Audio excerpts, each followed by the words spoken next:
Good afternoon, everybody, and welcome to a live edition of the LSU Sports Insider podcast.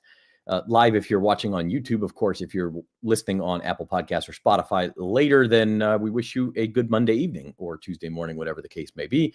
I'm Zach Ewing, along with advocate LSU football beat writer Wilson Alexander, and we are here. It seems like it's been a long time coming, and we've talked about a million other things since, but LSU actually plays football tomorrow against Baylor in the Texas Bowl. And I figured we ought to have a podcast to talk about it, Wilson. You know, there is a game. Yeah, it's not just the transfer portal. It's not just looking ahead to 2025, although there will certainly do some of that too, because I think that's still everybody's focus. It's never a bad thing when you get to watch a football game, I don't think. And as much as everyone will get wrapped up in the offseason, and rightfully so, here very soon, but it's nice to take a minute to just sit back and watch football and talk football, real football. Right. You only get 13 of these things a year. And I think that you should treat each one of them as special as a fan. And even though there may be LSU fans out there who say, it's just the Texas Bowl, who cares? A lot of our players aren't playing. Once the game starts, I think fans get invested in it for those 3.5 hours, and they want to win it. And then if you win it, you celebrate it. And if you lose it, then you act like you never cared at all. So that's kind of how these things go. Scott Rabalais is also going to be joining us. Both he and Wilson are in Houston. We're going to take a real quick break, and when we come back, we will have Scott Rabalais, and we will begin our breakdown of the Texas Bowl. Experience the convenience and cleanliness that Waste Pro brings to Mardi Gras, LSU tailgates, and festivals with our top-notch portable toilet services. Perfect for large crowds and community events. Join the countless satisfied families and organizers who trust Waste Pro to keep their gatherings spotless and sanitary. Discover more about our services and make your next event a success at wasteprousa.com.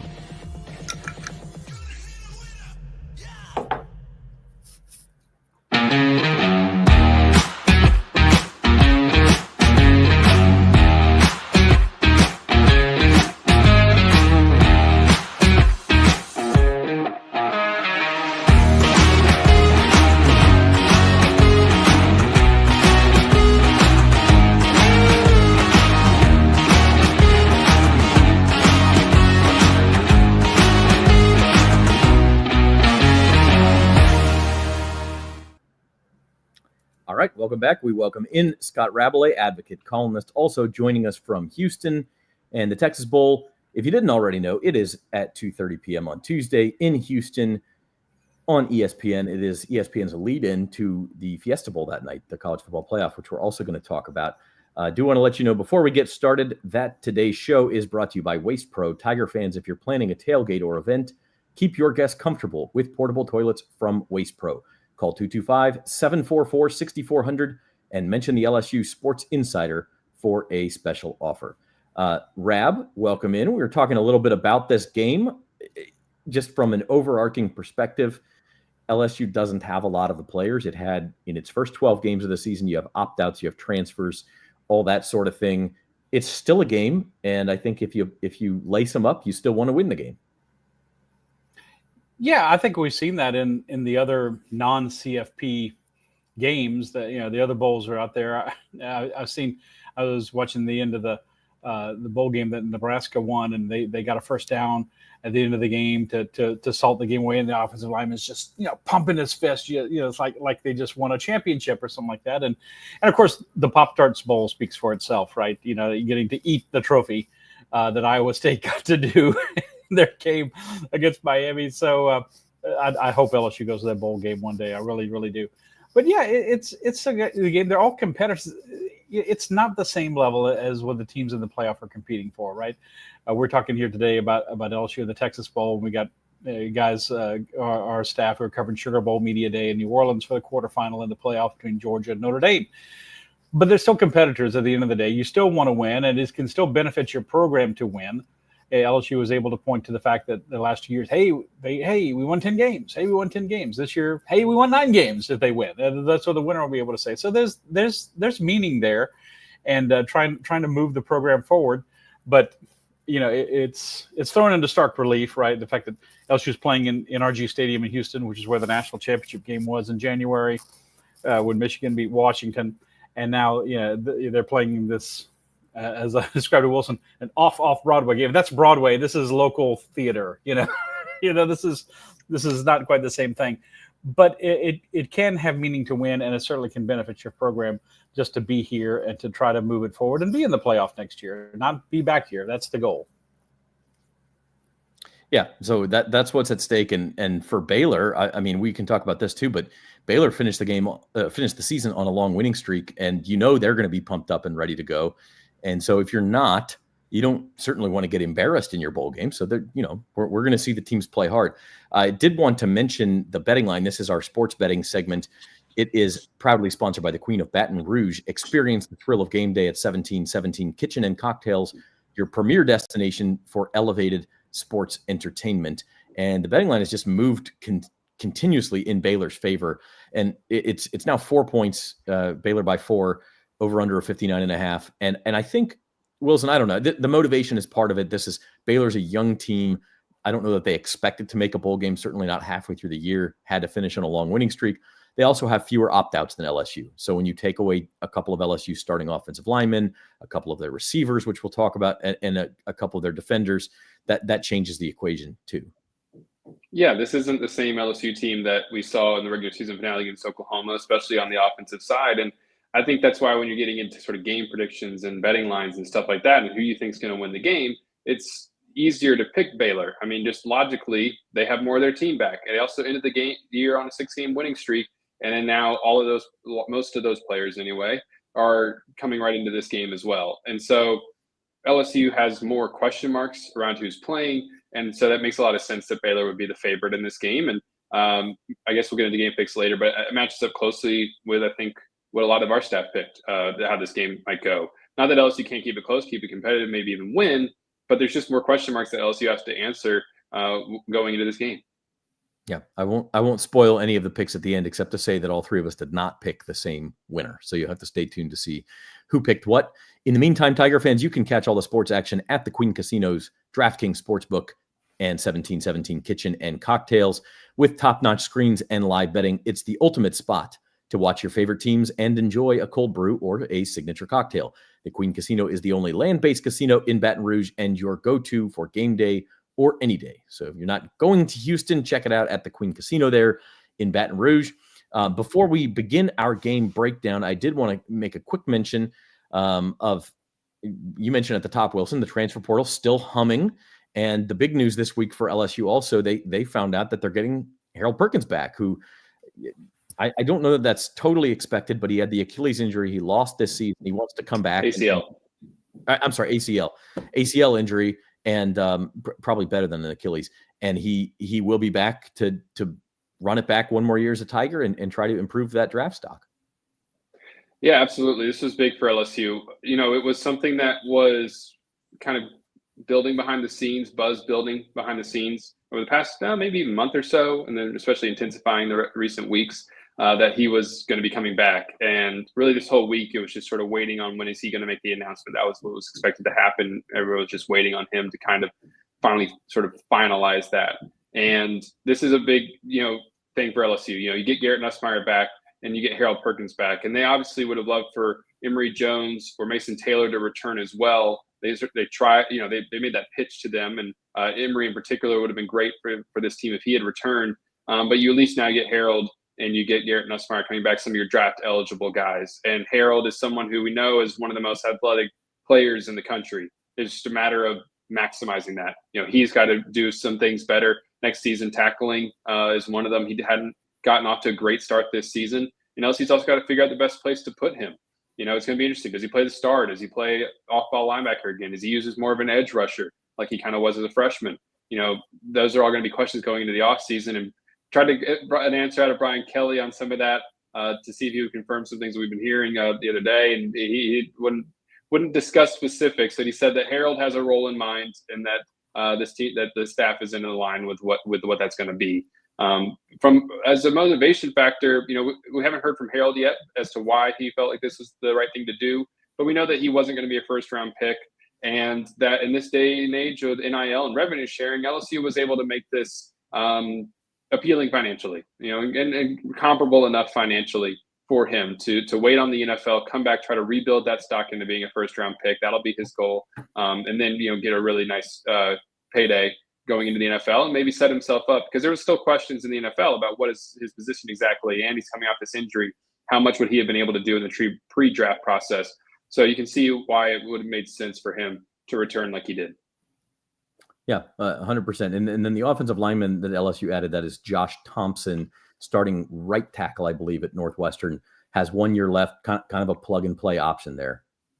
Yes, he is. I mean, he can play guard too. We were talking to Brian Kelly about him today, and he's someone who gives them some versatility, which they were looking for in the transfer portal. He's going to be able to come in and play right away. That's going to be the approach with him. It would be surprising if he and Braylon Moore, the offensive line transfer from Virginia Tech, weren't starting on this team next year. And Brian Kelly even said that they aren't done looking for offensive linemen in the transfer portal. We'll see if they can add anybody else, but they're not fully just finished yet with that spot. They might be able to add somebody else who enters the portal, because as you mentioned on our last podcast, Zach, as everyone should know, the portal is closed unless you still have a game left to play, in which case you can enter within 5 days of that. So LSU got a guy with a lot of experience in Josh Thompson, and somebody who could potentially play multiple positions for them. Right. The Harold Perkins news, by the way, because he's coming back from that ACL injury, that is our injury report, brought to you by the Baton Rouge Clinic, your trusted healthcare provider in the heart of Baton Rouge. Whether you're in need of primary care, specialist services, or urgent care, the Baton Rouge Clinic has you covered with a team of dedicated and experienced professionals. Visit BatonRougeClinic.com to learn more or to schedule your appointment today. The Baton Rouge Clinic, caring for generations. And Rab, it's been mostly Wilson and I on these transfer portal podcasts, and I think Koki came in. I'm curious your thoughts about how LSU has fared. Brian Kelly said from the beginning they're going to be aggressive this year. They certainly have been. They've gotten some on paper, it looks like some really good additions to this team. They have lost a few guys, but I would say this team is better on paper than it was on December the 1st. Yeah, when you remember going back to the start of the signing period, and they just had Bryce Underwood flip away from them. And then Jakeem Stewart, the kid from Ed Dakar, the defensive lineman, he decides to go to USC, and things are looking a little gloomy for LSU. And you hear Brian Kelly say, we're going to be aggressive in the portal, but they weren't very aggressive in the portal last year. People remember they let a couple of these highly sought after defensive linemen land elsewhere. I'd let them, but I mean, they didn't, bid up the process, and they went to Oklahoma and Miami, but they've added a lot of players across the board. I mean, they've added players. I made a note of it, say, where they've added players: edge rushers, interior defensive linemen, cornerbacks, a quarterback, offensive linemen, wide receivers, a tight end, even a punter. So as Wilson and I were talking about it yesterday, probably still need to look for a couple of safety help. Brian Kelly said today they're not probably done in the offensive lineman area. I have to think there's some player out there that they have players out there they have their eyes on, whose teams are still in the bowl game or just finished, or they're in the playoff or something like that.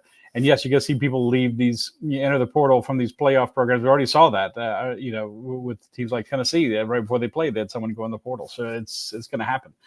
So, but I think LSU has, as Brian Kelly said, and he and LSU have put their money where their mouth is. They said they need to be aggressive. They're going to they have drummed up the support that they needed. Kelly did this $1 million match thing, and that has led to a lot of support for LSU in the NIL space. I don't think it's necessarily what he wants to do, how he wants to build a team. Remember a year ago he said, we're not going to buy players. You're not going to buy players. So you can decide for yourself, the reader, the viewer can decide for themselves if you think his philosophy has changed on that. But certainly LSU has gotten the means to and the will to be more aggressive in this space. And it shows right now they have the number one rated transfer portal class in the country, according to 24/7 Sports. Again, that's no guarantee of anything. Just like with recruiting, there's going to be players who surprise. There are going to be players who are busts in the transfer portal and that sort of thing. And being way up there in the recruiting transfer portal biz didn't ultimately change the dynamic for Ole Miss any. They didn't make the playoff, even though they spent heavily in that area. But it shows a willingness and a desire and to move the program forward in a way that, for better or for worse, you have to do now in this current college football climate. Maybe it'll change again, maybe not, but you have to try to win with in the circumstances that you're in. And LSU, I think, at the very least, you can say they are attempting to do that, and we'll see how successful this is. It's going to be fascinating to watch. Yeah, absolutely. So we promised that this would be a Texas Bowl breakdown, and we wouldn't get too far into the transfer portal and stuff. So we're going to move on now and start this Texas Bowl breakdown. Again, the game's at 2:30 tomorrow, New Year's Eve. It's kind of the last bowl game before the CFP quarterfinals start that night. So that's kind of a cool spotlight for the Tigers and the Bears. Going to start, as we always do, on these game breakdowns when LSU has the ball. Okay, so Garrett Nussmeier is playing. He's coming back next year. That's a good start. But what Garrett Nussmeier does not have, Wilson, is either of his starting tackles, and he does not have his top two wide receivers in Kyron Lacy and CJ Daniels. I guess you could argue on top two because he does have Aaron Anderson, and he does have Chris Hilton playing in this game. But this is going to be quite a different look for LSU's offense. It's going to be extremely different. Schematically, is it going to be different? No, probably not. You're not going to change up a bunch of stuff within a couple of weeks. Like Brian Kelly was asked today, or kind of brought it up himself, but he was asked today about Trey Green. He's a freshman, going to be playing tight end, filling in for Mason Taylor and Kamorian Pimpton, who entered the transfer portal. He's the only scholarship tight end that they have available in this game. And Brian Kelly said that they're not going to really change what they want the tight end position to do just because Trey hasn't really been doing much inline blocking this year. He's still going to have to be able to kind of do some of that. Giovanni Peterson, a walk-on, is going to help there as well. But, Trey isn't going to just be split out wide. They're not going to change what they do with the tight end position. But, yeah, Garrett Nussmeier is going to be throwing to a lot of different people. Chris Hilton, who we know really didn't do much of the season until the very last game, is going to be out there. And maybe he can start to continue to maybe stack some good games on top of each other. If he's able to do that, that would be a good thing for him going into his offseason. Aaron Anderson is still playing. He's a dynamic weapon. Xavier Thomas can do some things. We're probably going to see Callum Billiot, a freshman, for the first time. Maybe Jelani Watkins, another freshman, for the first time. If LSU needs to rotate, those are going to be your next two guys in because they're the only two scholarship receivers that LSU has. They only have 5 scholarship receivers in this game. And then, you got some, your full complement of running backs, but yeah, that offensive line, are they going to be able to open those holes? LSU is going to be playing Tyree Adams is going to make his first career start at left tackle. Bo Bordelon and Cohen Eccles are both going to get their first significant playing time, and they're going to be rotating at right guard. Miles Frazier is kicked out to right tackle for the first time in a few years. LSU does a lot of cross training, but he hasn't played that position in the past couple of seasons. He's been a guard. So it's going to be a lot of different looks for LSU. Maybe the good thing for them, though, when they have the ball is that this isn't really a standout Baylor defense. They rank 76th in the country in terms of points allowed against FBS teams. Not much better when you just look at everything comprehensively as well and include FCS teams and that kind of thing. So that's probably a good thing that you maybe can still run the ball, move the ball. But they haven't really shown an ability sometimes to do that against their best opponents. So, now you're losing some key components of this offense. So it's going to be really interesting to see if some other guys can step up. They're going to have the chance to do so, and they're going to need to in this game. Yeah, I like the idea of watching Chris Hilton. I think he's a guy who could really benefit from this extra game and the extra spotlight because we know he's got the talent. You mentioned Caden Durham and the running backs. Like, I'm not sure. And Rab, you can tell me what you're looking for, but I'm not sure Caden Durham has been 100% healthy most of the season. And when he was early in the season, he showed a level of explosiveness we didn't see from any of LSU's other backs. So now with a month off, do we get to see Caden Durham fully healthy? Maybe he kind of pops. But Rab, what are you looking for out of this LSU offense? Well, like Wilson said, it's going to be different, and they're going to be limited in some things. Can they go with a two tight end set or a 3 tight end set? I don't know. We're going to. You don't have 3 tight ends to do that. Okay, well, put someone in that spot. I guess I'm saying it's difficult. It's very difficult. So they're going to have to change some things. But I'm thinking of things LSU still does have. They still have Garrett Nussmeier, who's the most talented quarterback in the game. You still have Aaron Anderson, who was the comeback player of the year for LSU. Had a tremendous season after not really contributing at all in 2023. Xavier Thomas should be healthier, wouldn't you think, Wilson, with this game? You saw practice. I did not over here. Yeah, I'm confused as to what you mean by healthier. I mean, he's been fine health-wise as far as we know, but he'll have more of a featured role in this More game. of a feature role. Trey'Dez Green is maybe waiting for his time to shine. I mean, he's a tremendous talent. I mean, not that Mason Taylor wasn't, and he's going to be a highly drafted player. But maybe this is his chance to really break out.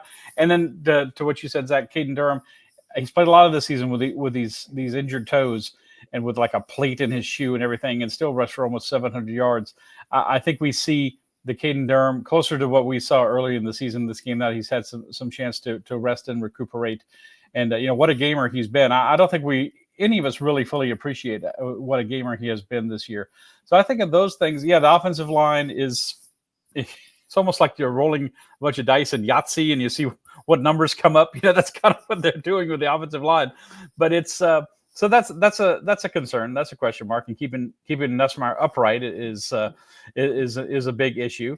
But I think they still have some weapons that can make things difficult for, as Wilson said, not the world's best defense on the Baylor side. Yeah, and that's one thing to note about Garrett. Still having Garrett Nussmeier in this game is really critical for LSU, because Dave Aranda has been glowing really about him, very complimentary of him for the past couple of days when he's been asked about Nussmeier, talking about how an offense is like a Cadillac, and Garrett, they can see on film, really has the keys to everything. Is able to change stuff at the line of scrimmage, get LSU out of plays, get a defense to maybe tip its hand and change something to be able to take advantage of that. Stuff that he said Baylor really hadn't faced this year to that same kind of level. So Garrett Nussmeier is going to present, it sounds like, at least in Baylor's mind, a lot of problems to their defense. And that's a Baylor defense that, they haven't gotten after the quarterback a whole lot. Their pass defense hasn't been very good. Their run defense hasn't been very great either. There's not their offense is more the strength of that team. And so I think that LSU, if those guys can step up, it should be able to move the ball and keep this thing close and go maybe even win the game. But I think that matchup it's not a bad matchup for LSU. It's just that, you got a lot of players who are really going to be getting their first significant snaps. Sure. But it does sound like LSU should be able to find some success. Now we flip things around. You're going to see why the over-under for this game is almost 60, because Baylor's also got quite a good offense. And we want to start with our star player segment. It's brought to you by Waste Pro. Ensure your tailgate or event is a hit with clean and convenient portable toilets from Waste Pro. Rent yours today. And that is Baylor quarterback Sawyer Robertson, guys. And he's a kind of a dual threat. He's run for, over 50 yards several times this year. He's got 26 passing touchdowns versus 7 interceptions. He's really come on late in the season. 2 of his last 3 games, as I told you, Baylor went on this winning streak, went over 300 yards. He had 4 touchdown passes, no interceptions in the finale against Kansas that got Baylor, their final win. So he's going to be a test. And I mean, LSU's faced good quarterbacks this year, but I think Sawyer Robertson belongs in that number. He does. I mean, you look back at where their season really flipped was in a win over Texas Tech, and they won 59-35, and he threw 5 touchdowns, no picks.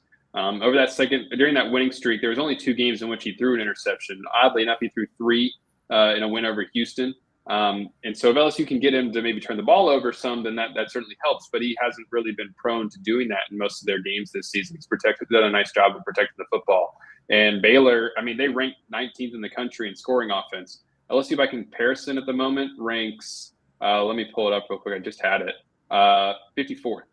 And like we were talking about, whereas LSU has a bunch of opt-outs on the offensive side, Baylor does not. And so they're going to have their full sort of arsenal, and Sawyer's going to have a lot of those guys available. And this is going to be a tough test for LSU's defense, which has faced some decent quarterback play this season. Wasn't a strong year for quarterback play in the SEC really across the board. So this is going to be somebody who, like you said, kind of ranks up within that top tier of quarterbacks that they've played. Yeah. And Rab, we kind of expand this to when Baylor has the ball overall. Sawyer Robertson's got some weapons. Baylor doesn't have the one guy who you go, oh, man, you've got to shut that guy down. They've just got a lot of good skill players. And on the other side, LSU's defense is going to look different, although they did have some guys opt in. Yeah, it's nice that they have Harold Perkins coming back, but he's not coming back for this game. He'll be back in the fall. And then we saw Major Burns leave at safety, and Sage Ryan enter the transfer portal. They've got some issues there, and it's a nice balanced attack for Baylor. You have to give them credit. Robertson throwing for 2,600 yards, and like I said, not a lot of turnovers, 26 touchdowns. They got a 1,000-yard rusher in Bryson Washington. They got a nice go-to receiver in Josh Cameron. It's a good offense that deserves some respect. I think if you don't particularly living or dying with LSU or rooting for Baylor, if you just want to watch a good football game leading into the Fiesta Bowl, that quarterfinal matchup, you're going to want to watch this game. It should be an entertaining one from that perspective. So, look, no one goes in this game. The last thing you expect is like, well, LSU's they're going to go in and shut down Baylor or whoever they're playing in a bowl game. We've come to not really expect that from LSU's defense. It has been better overall this year, certainly, than last year's. But there's been the year-over-year improvement there. But what was the score of the ReliaQuest Bowl against Wisconsin last year? LSU won 35-31. I think you could see a very similar score this year. I think LSU will find a way to score, and I think certainly Baylor will as well. But turnover battle is going to be critical. Nussmeier has been prone to throwing some interceptions at times. LSU has maybe not forced as many turnovers as they would like to. I think keeping it neutral or maybe eking out even a +1 in that turnover ratio could be critical for LSU in this game. But certainly if they can set the offense up with a short field, either with a kick return or some kind of turnover, could be the difference in the game. Talking just a little bit deeper about sort of the personnel that LSU has available on the defensive side, just so everybody kind of knows what to expect going into this. Like you said, they don't have nearly as many opt-outs on defense. You got a lot of guys playing in their last game. Zay Alexander, who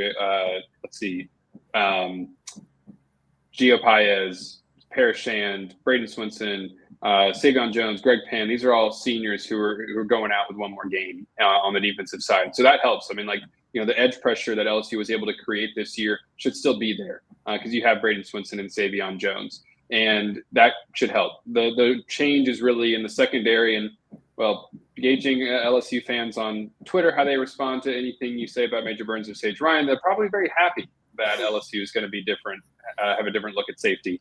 In Javian Coviano, they trust, right, Wilson? Yes, exactly. And in Deshaun Spears. Now, these are guys that we haven't seen any of this year. So this is another situation where, sure, maybe there is an overall talent upgrade potentially, but guys with less experience, so there could be some moments where maybe there's a mental lapse that causes a bust or something like that, just because they haven't gotten as many game reps. And so, this is going to be the first time to really see Toviano and Spears. Most of Toviano at safety, because we haven't really seen him in that spot since he got to LSU. He's bounced around the secondary so much.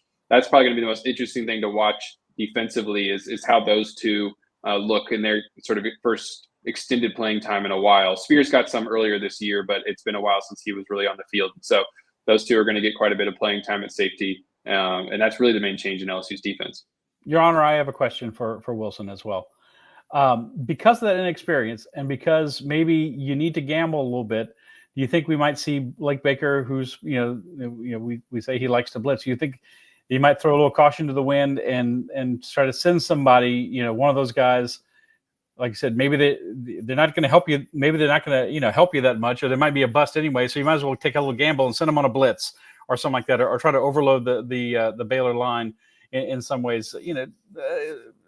Robertson's been sacked 14 times this year. Not a huge number, obviously, but they have given up some sacks. So what do you think? Do you think the LSU needs to, or we'll see them be a little more gambling in this game? Yeah, I mean, that's Blake's MO, is create havoc. And we see him blitz a lot, some really creative blitzes, and I wouldn't expect that to change in any way in this game. Will he blitz guys coming down from the safety spot? I don't know necessarily, but I expect to see a lot of linebacker blitzes. I think that LSU will probably use the 4-3 look that it kind of ended up going to this season without the star position. Mm-hmm. Don't really know who they would play at the star position in this game without Kylan Jackson hit the portal and Major Burns is opted out. So it's I don't really know who you play there necessarily. So if you're in that 4-3 more often, Devon Keys and Whit Weeks and West Weeks, maybe even some Greg Penn, I would expect to see them on some some blitzes fairly regularly in this game. Look, you didn't ask me, but it's a bowl game. It's for blitzes. Yeah, exactly. You send it out there. I mean, are you going to put something on? You don't want to put something on tape that you might use next season, but like if you're going to do something funky and exotic that you've had in your back pocket, and you think, yeah, this is fun. Like, go. Yeah, I would go do it.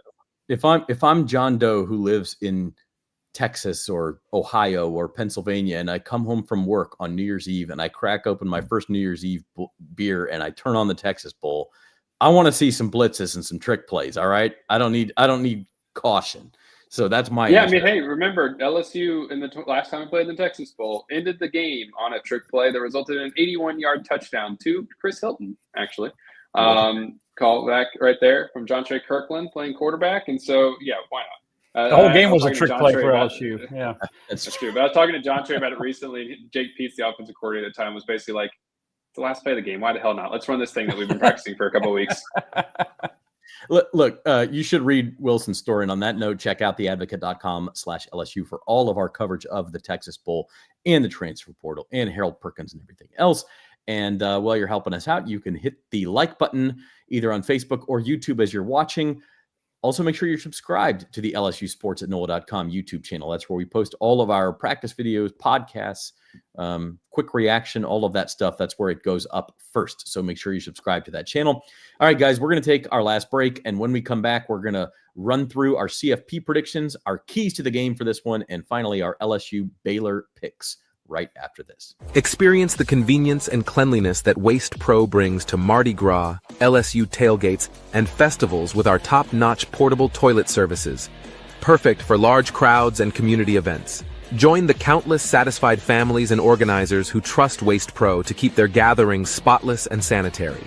Discover more about our services and make your next event a success at wasteprousa.com.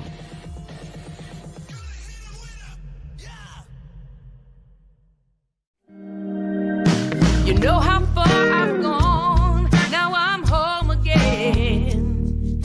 I'm feeling more alive these days than I've ever been. At the Baton Rouge Clinic, our sole focus is to provide exceptional health care for your entire family so that you can get back to doing what you love most. We are caring for generations. You give me love. Since 1988, Classic Industrial Services, Inc. has led the industry in specialty contracting. From thermal insulation to scaffolding, coatings, and beyond, we cover it all. Every minute matters in our commitment to quality and safety. We're here to serve with roofing, siding, heat trace, and refractory services. Visit classicindustrial.com for more information.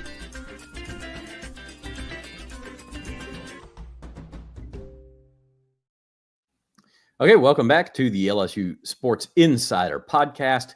Before we get back and conclude our LSU Baylor breakdown, I do want to do our Around the College Football Playoff segment. And that is brought to you by Classic Industrial Services, because at Classic Industrial Services, every minute matters. All right, guys, we mentioned this. The first quarterfinal game is immediately after LSU Baylor. That is the Fiesta Bowl between Penn State and Boise State. Penn State's favored by 11.5. Quick picks, Wilson. Penn State and Boise State. Penn State. Any upset over there, Rab? Yes, I'm going with Penn State. The guys from the potato country. Yeah. I know Penn State won impressively over SMU, but I still don't have a lot of faith in them to go far. I like Boise. A lot of success for Boise. Talk about trick play. Remember the Statue of Liberty in the Fiesta Bowl against Oklahoma way back in the day. I like Boise State in this game. All right, quick pick. Wednesday morning, Happy New Year, the Peach Bowl, Texas and Arizona State. Any upset here, Rab? I want to say yes. I want to say yes. And Texas has had trouble, struggled in the red zone for sure. Certainly they did against Georgia in the SEC championship game. But I think Arizona State is outclassed here. Great season for Arizona State. Remarkable. Cam Scataboo, you'd like to see a guy with a name like that make it all the way to the national championship game, but I don't see it. I think the Longhorns advance.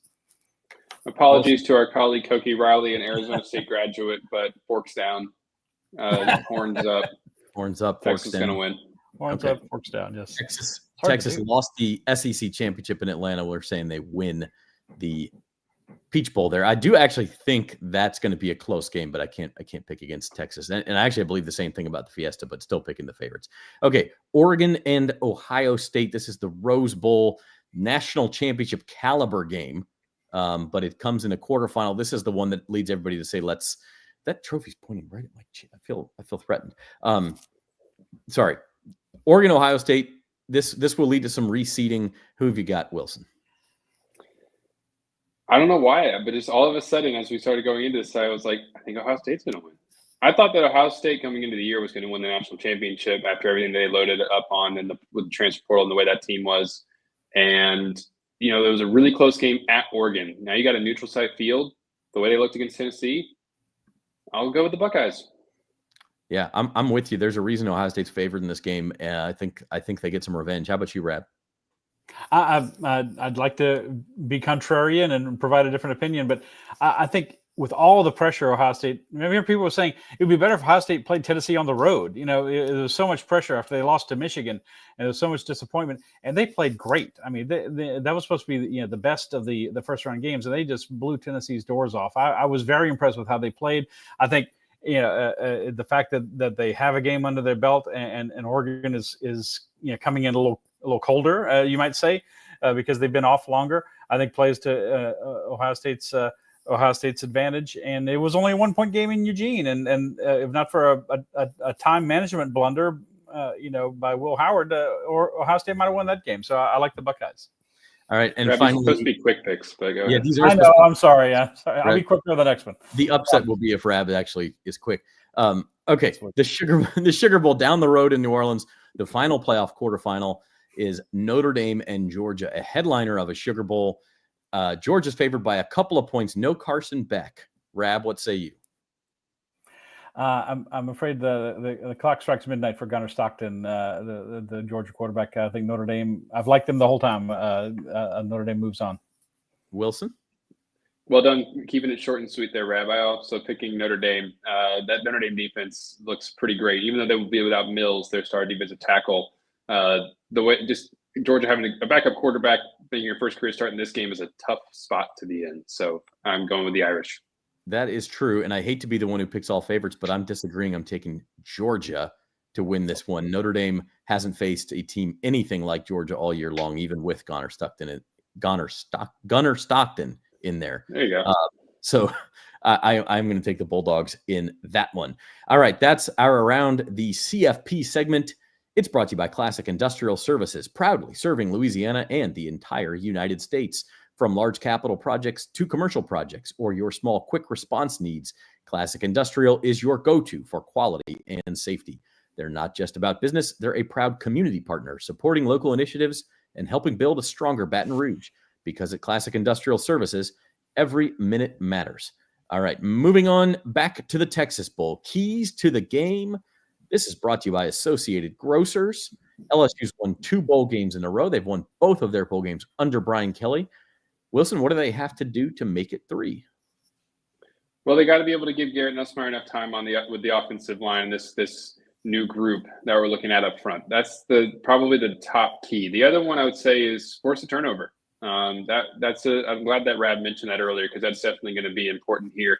Baylor was just prolific offensively in the second half of the season, and the only game in which it really didn't score, I think, over 30 points was when it turned the ball over a couple times. That one game against Houston when Robertson threw 3 interceptions. So if they can get 1 or 2 picks, that'll help here too. I would say those are probably my first 2 keys to this game, kind of what the things they need to do offensively and defensively the most. The other thing is, our Reed Darcy puts up a keys to the game kind of thing every week before LSU plays. And one of the things he mentioned was involve Chris Hilton. And I agree with that too. You got these wide receivers out.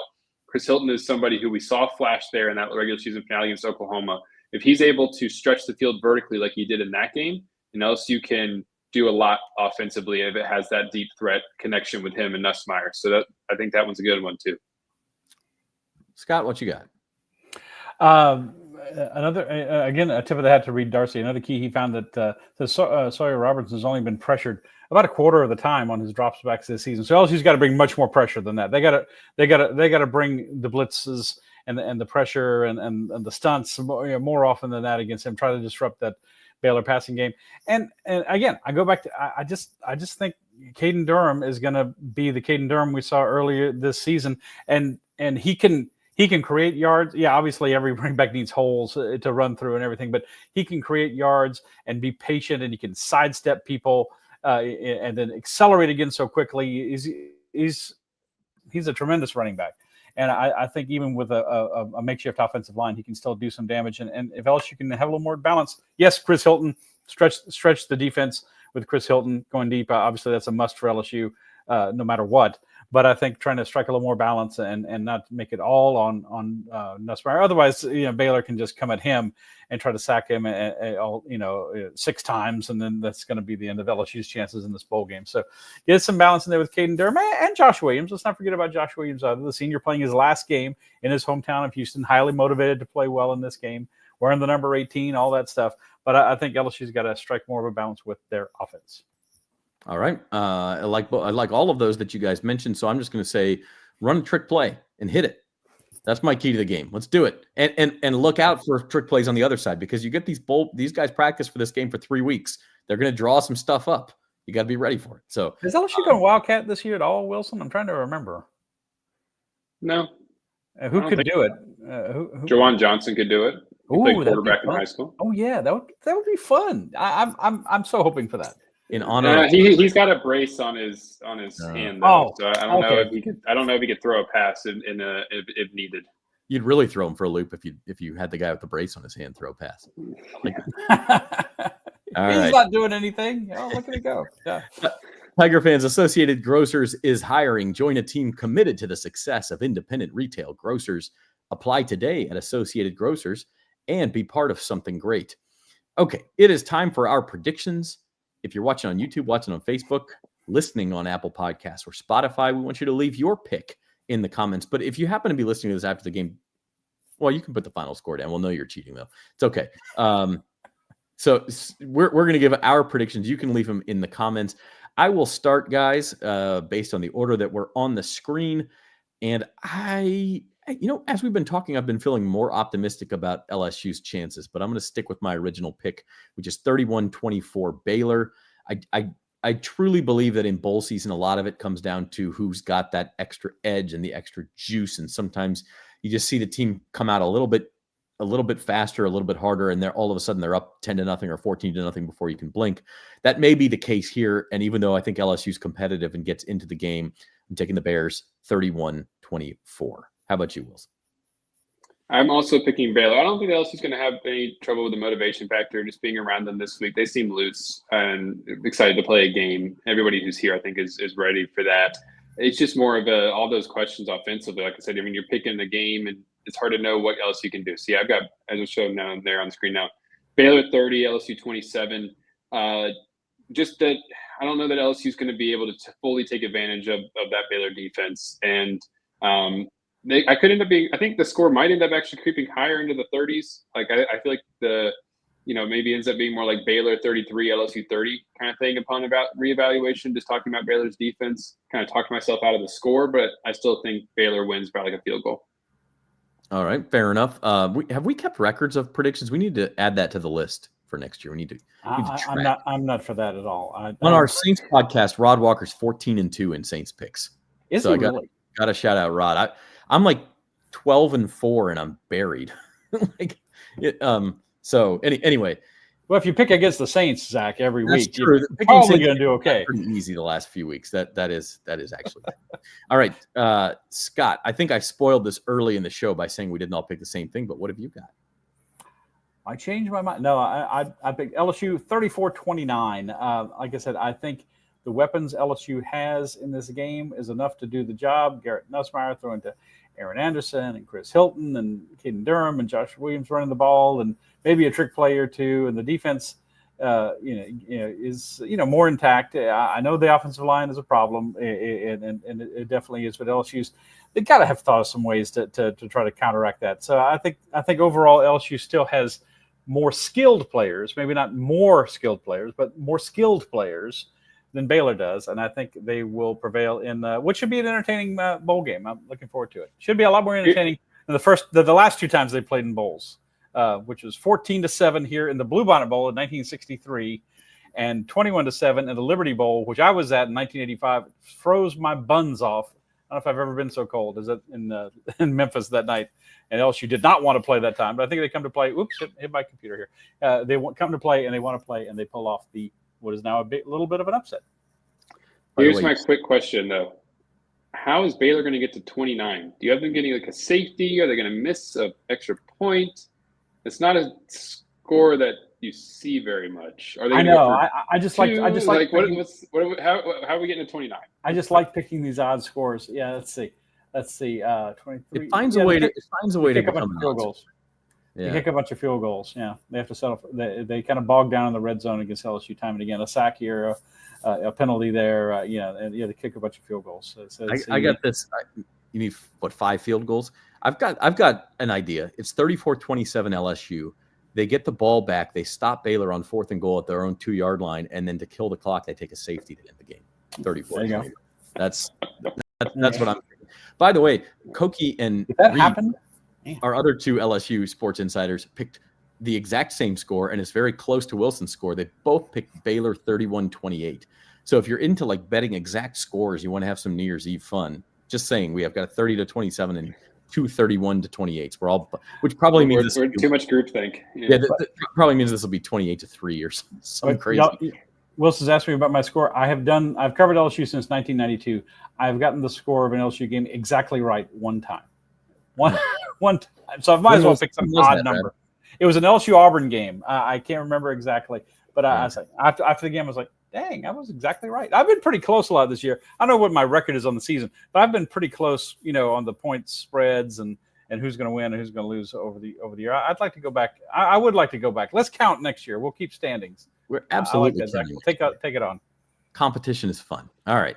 That's going to do it for our show today. We will be with you tomorrow afternoon. I guess tomorrow evening by the time the game ends. We'll do a quick post-game show. Myself, maybe Koki and Reed. We'll see if these guys can join us live from NRG Stadium there in Houston. But we will have a quick post-game show before you get onto your New Year's Eve festivities. You can check that out. Subscribe to the LSU Sports on NOLA.com YouTube channel, and we'll be back with a full show, I think probably a basketball show, on Thursday to get you ready for SEC play in basketball. Until then, for Scott Rabalais and Wilson Alexander, I'm Zach Ewing, and thanks for watching the LSU Sports Insider. Happy New Year, everybody.